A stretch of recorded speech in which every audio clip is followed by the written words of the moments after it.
Привет! Стройка этого КамАЗа меня вывела из себя, я его несколько раз перекрашивала и рыдала над ним. Меня зовут Даша, вы на канале Dasha Models. И сегодня я вам расскажу, как я мучилась при работе над этим грузовиком и почему именно эта модель КамАЗа все обожают. А еще сегодня мы обсудим новинки от фирмы «Звезда». Ведь они показали свой каталог на 2023 год, а там очень много всего интересного. И я расскажу вам, почему дальнобойщики больше не нужны. И да, видео с работы над КамАЗом я начну со стирания краски. Я изначально не хотела снимать процесс работы над ним, ведь на канале уже есть 2 видео, как я делаю такой грузовик. Но после всех моих приключений я решила показать вам эту работу. Вдруг мой случай вас вдохновит. А знаете, сколько раз я перекрашивала эту кабину? После смывки краски это будет 4-й раз. И каждый раз я была чем-то недовольна. То получилась слишком большая шангрень, то по марке в виде потеков, то свежеокрашенная кабина у меня просто свалилась на воздушный фильтр окрасочной камеры, и вся окраска оказалась в пыли. И да, как же меня тогда это сильно огорчило. И если бы я эту модель делала чисто для себя, то я бы ее давно бросила. Но заказчик очень ждал эту модель, и я не могла его подвести. И вот я в 4-й раз окрашиваю кабину в белый цвет. Я не люблю белую краску и не раз об этом говорила в своих видео. У нее 2 крайности. Либо в ней слишком мало пигмента и нужно наносить несколько тонких слоев с просушкой каждого слоя, либо же наоборот, много пигмента и поверхность получается слишком матовой. И в то время я работала над раллийным КамАЗом, и мне пришел набор красок от фирмы Gemscale. Я решила окрасить кабину краской из того набора прямо без грунта. И это было очень смело. Но краски Gemscale оказалось, что можно наносить даже на железные части модели без грунта, и она вполне себе отлично держится. Я только слегка подшкурила поверхность и все. Базовый слой с 4-й попытки нанесен. Ура! Это был просто прорыв. А купить модели КамАЗов и вообще многих советских и российских автомобилей можно в магазине «Модельная лавка». Там как раз недавно завезли новинки от фирмы АВД, и мне очень приглянулись довоенные ЗИСы и пожарные ЗИЛы, так что ждите скоро их на канале. А применяя этот промокод на свой первый заказ, ты можешь получить скидку аж 500 рублей. Ссылочка на магазин и промокод есть в описании к видео. Но это уже не первый мой подобный КамАЗ. В начале этого года я строила синий тягач без прицепа, и цвет получился слегка футуристичным, но мне он понравился. И знаете, что потом случилось? Меня буквально завалили заказами этого КамАЗа. Многим я отказала, так как превращать канал в одну большую стройку КамАЗов К5 мне не очень-то хотелось.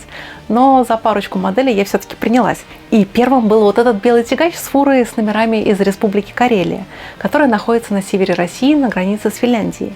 И спустя пару месяцев я принялась за работу еще над одним белым КамАЗом, вот над этим, который фигурирует в этом видео. И мне осталось сделать еще один КамАЗ К5. В общем, я уже собираю, окрашиваю такие КамАЗы, наверное, с закрытыми глазами. А вы можете объяснить, почему публика так любит эти модели? И да, они, конечно, очень прикольно выглядят, но не так, чтобы прямо от них фанатеть. И чем мне не очень понравилось работать над этим КамАЗом, так это обилие ручного труда. Особенно сложно было работать с кронштейнами баков. Их у модели H2, а кронштейны отлиты вместе с баками, так что окрасить их отдельно никак не получится. И мало того, что мне надо покрасить агрегаты ходовой части, так мне нужно еще и поработать с мордочкой. Ведь именно у КамАЗа К5 очень много пластиковых деталей, которые должны быть черными. И эту пластиковую атрибутику он наследовал от своего прародителя Мерседеса. Но эти детали придают магистральному тягачу некоторый шарм. А приключения с КамАЗом начались еще до его сборки. Я заказала модель на модельной лавке, ведь там благодаря акциям и бесплатной доставке получилась очень выгодная цена. Я решила попробовать получить свой заказ в пункте выдачи Озон. Но Озон не прислал мне СМС-оповещение. И спустя неделю я получила сообщение от лавки, что мой заказ едет обратно к продавцу. И было очень обидно. Но служба поддержки лавки не оставила меня в беде и все урегулировала. Но пару недель на доставке я потеряла.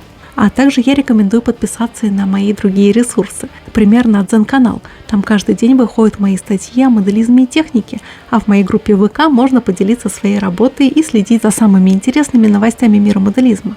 А чтобы не потеряться во всем моем многообразии контента, я очень рекомендую подписаться и на мой телеграм-канал. Ссылочки на все ресурсы есть в описании к видео. А говоря о грузовиках, я вспомнила свою нашумевшую статью, которую я публиковала в моем Дзен-канале. Ссылочка на нее есть в описании к видео. И суть ее в том, что после моего маленького репортажа с выставки форума «Армия-2022», где я была заинтересована беспилотными Уралами, появилось очень много скептических комментариев о целесообразности беспилотного транспорта для грузоперевозок.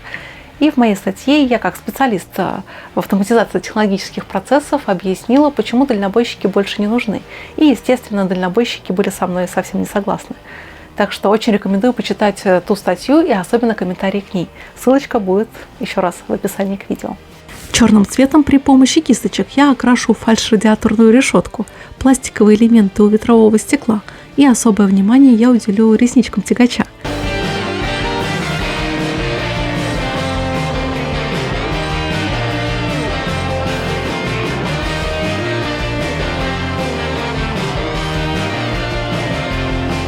Маркером цвета хром я окрашу светоотражатели у фар головного света. И тем же маркером цвета хром от фирмы Gemscale я окрашу и буквы КАМАЗ.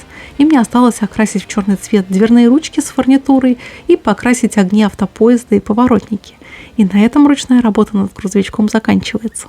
А аэрографом я покрыла модель глянцевым лаком. И после того, как лак высох, я принялась наносить на модель проливку черного цвета. Проливка попадает в углубление рельефа модели и таким образом создает объем у тягача.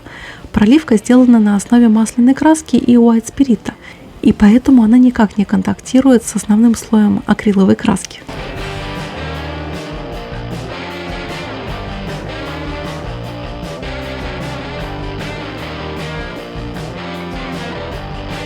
И настала пора заняться прицепом, и он поистине огромен и занимает кучу места. Я его покрасила в белый цвет за кадром, тогда, когда еще не планировала делать видео об этой модели. Но прицеп мне тоже не дался легко. Он тоже белый, так что пришлось нанести на него несколько слоев краски, а потом нулевой наждачной бумагой немножко заполировать. А теперь я вручную окрашу фурнитуру дверей.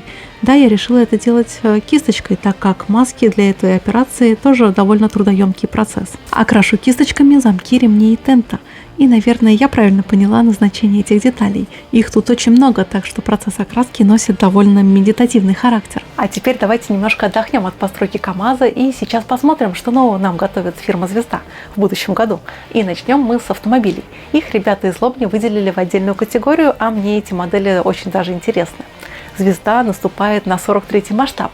АВД, берегитесь. В следующем году вас ждет ЗИЛ-130 самосвал, и это очень смелое решение. В этом году АВД уже выпустила модель этого грузовика, а вернее она ее перевыпустила, ведь у них уже выходило аж 3 тиража такого самосвала в немного других дизайнах коробочек. Модель от «Звезды», очевидно, будет более детализированной и копийной, в отличие от изделия из Костромы, ведь ЗИЛ от «Звезды» будет, наверное, полностью из пластика, а не из металла. Любопытно, что генеральный директор фирмы «Звезда» буквально 3 года назад говорил, что буханки в 43-м масштабе – это их случайная модель, сделанная по заказу Почты России, и планов на 43-й масштаб у них нет. Но слава и заработок АВД, видимо, заставили поменять планы. И я очень рада, ведь я очень обожаю грузовички в 43-м масштабе. Они достаточно крупные, чтобы разглядеть практически все детали, и не слишком мелкие, чтобы пренебрегать мелочами. А также в 43-м масштабе выйдет модель гоночного КАМАЗа, причем именно точь-в-точь такая же модель, что и вышла этой осенью. А видео со сборкой ее вы можете посмотреть у меня на канале. И единственная надежда, что декали будут немножко другие, с «Газпромом» на борту, а не с Red-Bull. А еще такой КАМАЗ выйдет в очень мелком 72-м масштабе. А «Звезда» продолжает тему УАЗиков. И в 35-м масштабе нас ждет Бобик УАЗ-469. И обратите внимание, что это именно ранняя версия ульяновского внедорожника. И в отличие от китайской модели Трумпетера, которая воспроизводила поздний УАЗик гражданского образца. А в 72-м масштабе нас ждет модель Урала. Давно пора было выпустить модель этого грузовичка, ведь аналог АТ-7 в этом же масштабе уже никуда не годится. О других новинках фирмы «Звезда» мы поговорим в следующем моем видео, так что не пропустите, подписывайтесь на мой канал. И я забыла покрасить у КАМАЗа хромированные элементы на передней облицовке. И сделаю это сейчас. Лучше поздно, чем никогда. А теперь я переведу декали с номерами грузовика. КАМАЗ у меня будет из Волгоградской области. И применяю тут я наборные декали от Dr. Decal. И при помощи них можно составить практически любой номер. Но клеятся они на смесь клея ПВА и воды. И позиционировать мелкие буковки – это тоже довольно сложный процесс. А теперь я сделаю КАМАЗ К5 грязным, и в этом мне помогут пигменты цвета дорожной пыли. Именно такой оттенок мне напоминает классическую пыль и грязь, которая наполняет трассы России. Наношу пигмент я кисточкой из набора косметики. Для нанесения пигментов я очень рекомендую использовать старые кисти, которые не жалко, ведь пигмент их портит, забиваясь между ворсинок в основании кисточки, и ворсинки начинают топорщиться.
И вот такая фура у меня получилась. Очередной КамАЗ готов. Хоть я с ним и немножко намучилась, но результатом я вполне довольна. Модель получилась довольно достойной. Если вы также считаете, то напишите об этом в комментариях. Увидимся в новом видео на следующей неделе. До новых встреч. Пока-пока.